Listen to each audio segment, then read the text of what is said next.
Look at ahead, guys.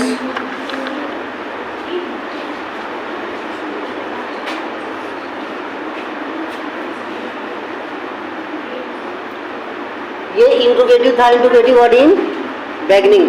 Okay.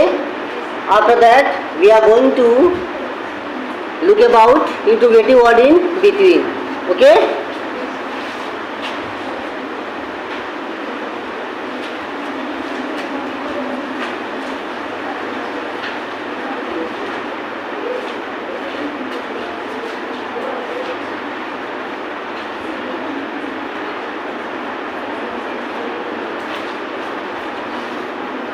Interrogative word in between. ठीक है, तो इंट्रोगेटिव वर्ड इन बिटवीन में हम इसका फार्मूला देखेंगे. सबसे पहले यहाँ लिखते हैं WH, यानी कि इंट्रोगेटिव वर्ड जो भी है हमारा, उस इंट्रोगेटिव वर्ड को हम यहाँ पे क्या कर देंगे, लिख देंगे. ठीक है.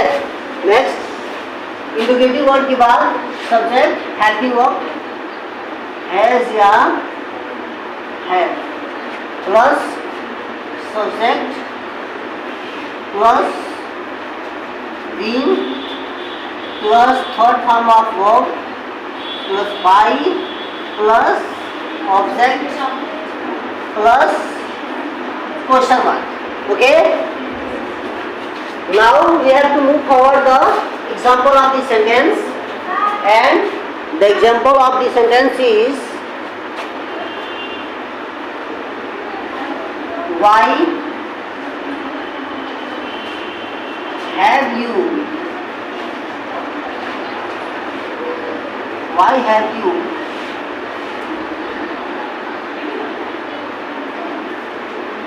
brought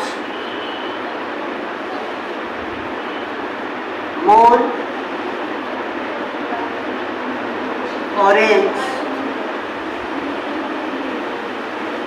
from the market? What happened? Go away. Why have you brought more oranges from the market? आपने बाजार से इतना ज़्यादा संतरे क्यों लाए हैं? आप बाजार से इतना ज़्यादा संतरे क्यों लाए हैं? ठीक है, तो सबसे पहले हमें क्या देखना है गाइस? देखना है हमको सब्जेक्ट को और फिर ऑब्जेक्ट को. ऑब्जेक्ट कौन है? मोर ऑरेंजेस. क्या है? मोर ऑरेंजेस. यहाँ देख रहे हैं मोर ऑरेंजेस जो है ये प्लूरल फॉर्म में है, बट ये तो इसके अनुसार हम हेल्पिंग वर्ब लगाएंगे, मगर इससे पहले हम क्या लगाएंगे? WH, यानी कि वाई है तो वाई ही रहेगा. There is no change in Y. Okay. हम इसको ज्यों का त्यों रख देते हैं. क्या करते हैं? ज्यों का त्यों रख देते हैं. तो यहाँ हमने लिखा वाई. अब यहाँ पे सपोज करिए हम यहाँ पे मोर ऑरेंजेस लिख रहे हैं, इसको हम सब्जेक्ट बनाने जा रहे हैं. तो जब सब्जेक्ट बनाने जा रहे हैं तो प्लूरल फॉर्म है तो है भी ना होगा जी, और सिंगुलर फॉर्म होता तो हैज रहेगा, बट मोर ऑरेंजेस यहाँ पे तो क्या हो जाएगा? हैव ऑलवेज रहेगा. ठीक है ना. वाई है मोर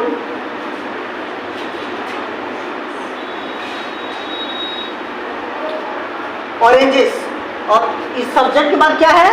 बीन. बीन. अब इसको हम इस नीचे से लिख रहे हैं. ठीक है ना. Why have more oranges been verb का थर्ड फॉर्म.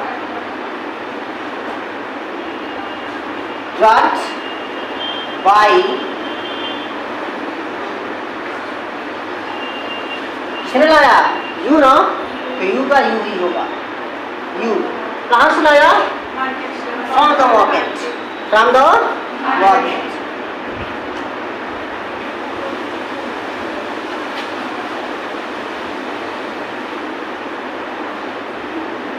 यहाँ पे question mark.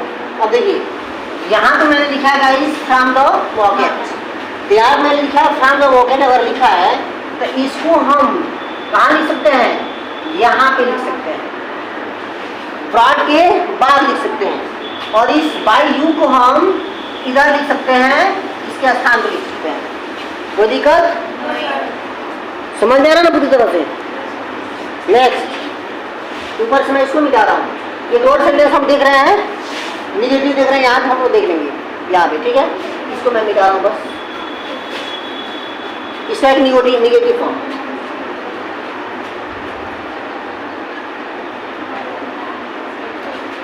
When has principal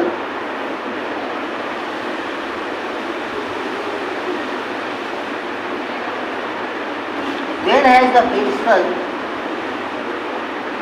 not delivered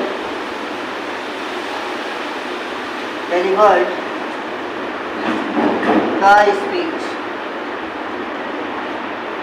When has the principal not delivered the speech?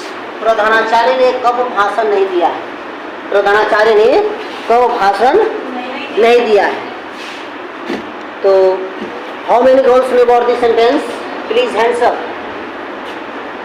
But तुम लोग बताओ मत, हम बताते हैं। बस मुझे ये पता करना था कितने लोग बना लेंगे, कितने लोग बना लेंगे? गुड।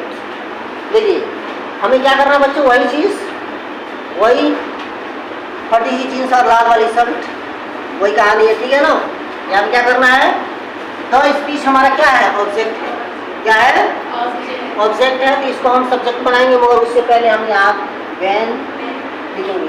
ये क्या है हमारा? एक्टिव, और ये क्या है हमारा? पैसिव, ठीक है? तो पैसिव बना रहे हैं तो व्हेन का व्हेन ही होगा, ठीक है? और व्हेन लिखने के बाद हम क्या करते हैं?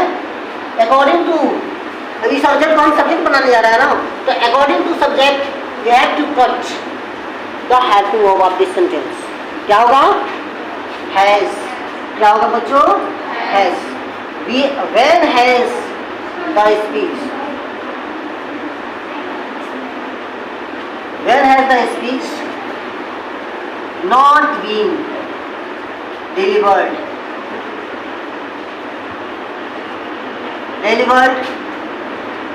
स्पेलिंग और नहीं समझ में आया था बोल देना आप लोग, ठीक है ना? नहीं दिख रहा है, यहाँ पे कैमरा चल रहा है इसीलिए नहीं दिख रहा है, ठीक है? अभी हट जाएगा तो दिखेगा। When has the speech not been delivered by the principal?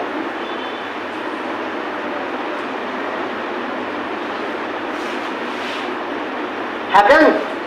Is it clear or not? Is it clear? Yes sir. समझ में आया ना? चलिए इसको आप लोग नोट डाउन कर लीजिए। अब हम लोग पास्ट इंडेफिनिट टेंस के अंतर्गत पैसिव वॉइस पढ़ने जा रहे हैं, ठीक है? आप लोग ध्यान से देखिएगा विषय। तो पास्ट इंडेफिनिट के अंतर्गत सबसे पहले हम लोग अफर्मेटिव सेंटेंस को देखेंगे। इसको देखेंगे गाइस।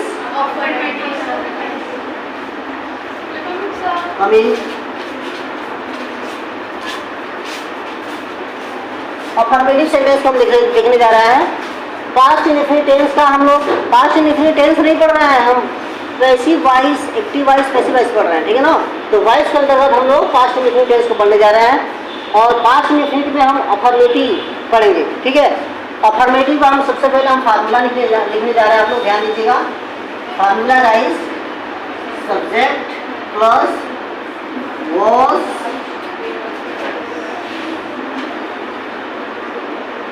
वॉज या वर। इसको वेयर नहीं बोलते, वर बोलते हैं, ठीक है? सब्जेक्ट प्लस वॉज या were plus third form of verb plus by plus object. Okay, why you looking? What happened? समझ में नहीं आ रही है? सब्जेक्ट प्लस वॉज या were, third form of verb by plus object. देखिए इसको हम चारों तरफ से, अगर इसको आप लोग अलग कलर से अगर ऐसे करते हैं ना तो ये दिखता है, थोड़ा हाईलाइट होता है। इसको करने का मतलब यही है, ठीक है? एग्जाम्पल देखते हैं।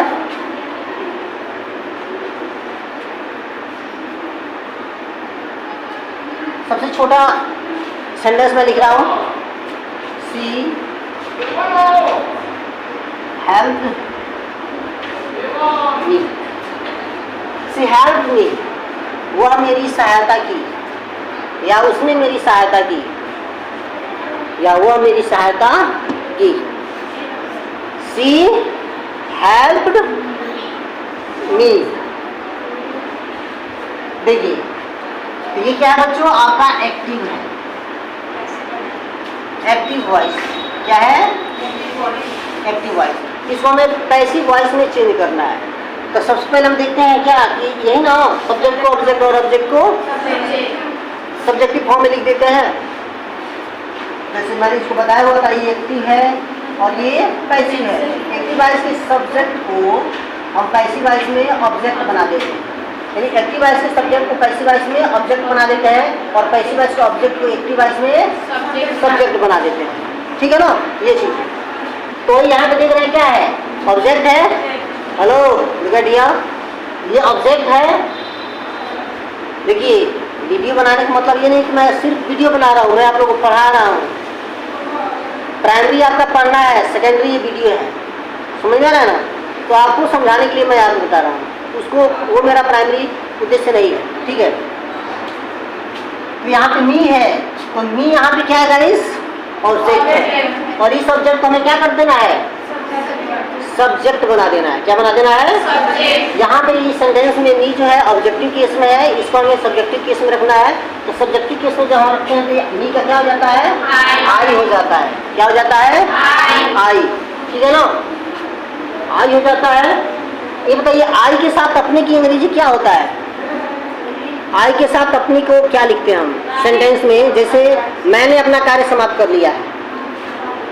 अगर मैं बोलूं कि एक सेंटेंस में बोलूं कि मैंने अपना कार्य समाप्त कर लिया है, तो अपने की अंग्रेजी क्या लगता है आई के साथ? अपने की अंग्रेजी बहुत सी चीज लगता है। ही के साथ अपनी की अंग्रेजी हिज लगता है, सी के साथ अपनी की अंग्रेजी हर लगता है, दे के साथ अपनी की अंग्रेजी देर लगता है, वी के साथ अपनी की अंग्रेजी आवर लगता है, आई के साथ अपनी की अंग्रेजी माई होता है। आई के साथ अपनी की अंग्रेजी आई के साथ आई के साथ अपनी की अंग्रेजी आई माई। देखिए, आई, यहाँ पे मी को मैंने सब्जेक्टिव कैसे लिखा है, आई। ठीक है, अब यहाँ पे आ जाइए, मैंने सब्जेक्ट लिख दिया है, मैंने सब्जेक्ट यहाँ पे लिख दिया है। अकॉर्डिंग टू फार्मूला मैंने सब्जेक्ट यहाँ पे लिखना था पहले, तो सब्जेक्ट मैंने लिख लिया। अब इसके बाद क्या है, वाज या वर। इन दोनों सब्जेक्ट के अकॉर्डिंग इन दोनों में से कोई एक लगेगा। तो आई के साथ क्या लगता है, आई वॉज। क्या हो जाएगा guys, I was, I was. अभी क्या है, ये सेकेंड फॉर्म में है।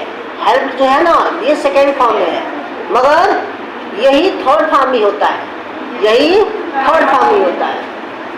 अब देखिएगा, कई जगह आप लोगों को दिक्कत होता है कि अगर लिसन, कई जगह ऐसा होता है, अगर आप लोग एग्जाम हॉल में बैठे रहते हैं और सेंटेंस बनाते रहते हैं, ए लड़की डोंट टॉक, ओके, तो हम सेंटेंस बनाते रहते हैं, तो कई बार हमको किसी भी वर्ब का सेकेंड फॉर्म या थर्ड फॉर्म पता नहीं होता है, केवल फर्स्ट फॉर्म पता होता है। तो उस स्थिति में क्या करना चाहिए, उस स्थिति में, ठीक है ना, अपने आप पे भरोसा करके हमको लास्ट में क्या कर देना चाहिए, ईडी जोड़ देना चाहिए। क्या जोड़ देना चाहिए, ये सही नहीं है कि पूरी तरह से सही ही हो जाएगा आपका, बट ये चांसेस होता है 70% सही होने का, 70% सही होने का आपका चांसेस होता है। अगर आपको कभी पता ना चले कि इसका थर्ड फॉर्म क्या होगा, सेकेंड फॉर्म क्या होगा, तो आँख बंद करके लास्ट में ईडी लगा दीजिएगा, तो आपका 70% मैंने सही हो जाता है। मैं ये नहीं कह रहा हूँ कि 100% सही होता है, कभी गलत भी हो जाता है। ठीक है ना, देखिए तो मैंने वाज लिखा और यहाँ पे है, उसके बाद क्या लिखना है यहाँ पे, बाय। और सी का ऑब्जेक्टिव केस क्या होगा,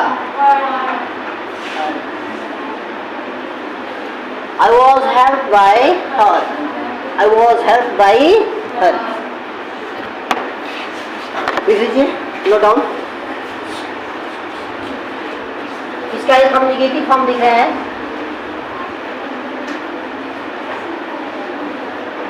निगेटिव फॉर्म लिख रहे हैं, जैसे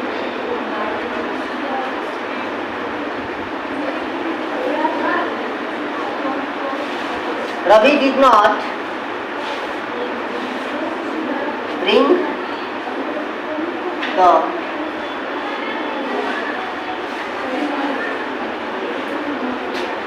vegetables.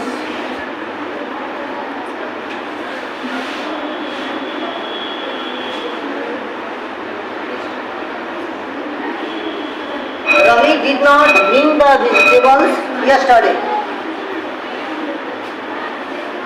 It is the last sentence of this topic.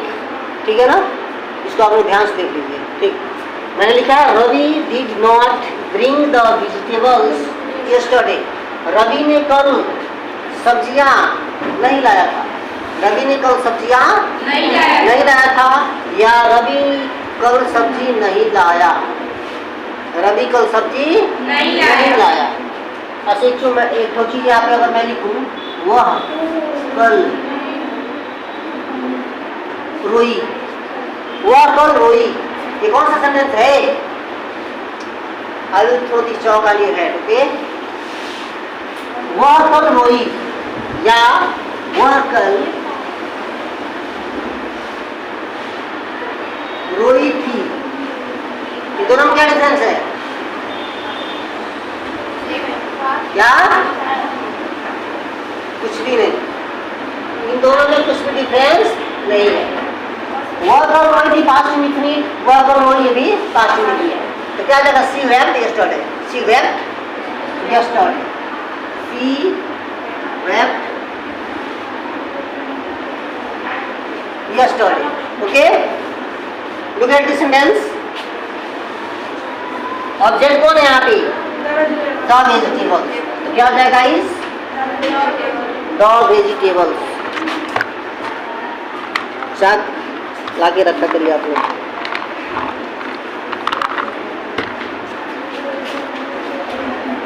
The vegetables were not.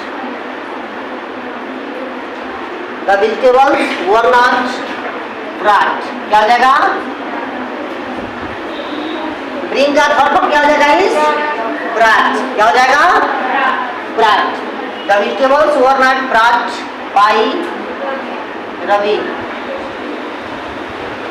yesterday.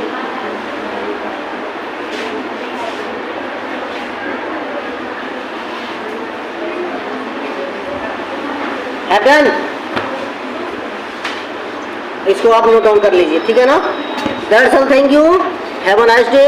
फिर से मिलेंगे नेक्स्ट सेशन में. तब तक के लिए जय हिंद, जय भारत.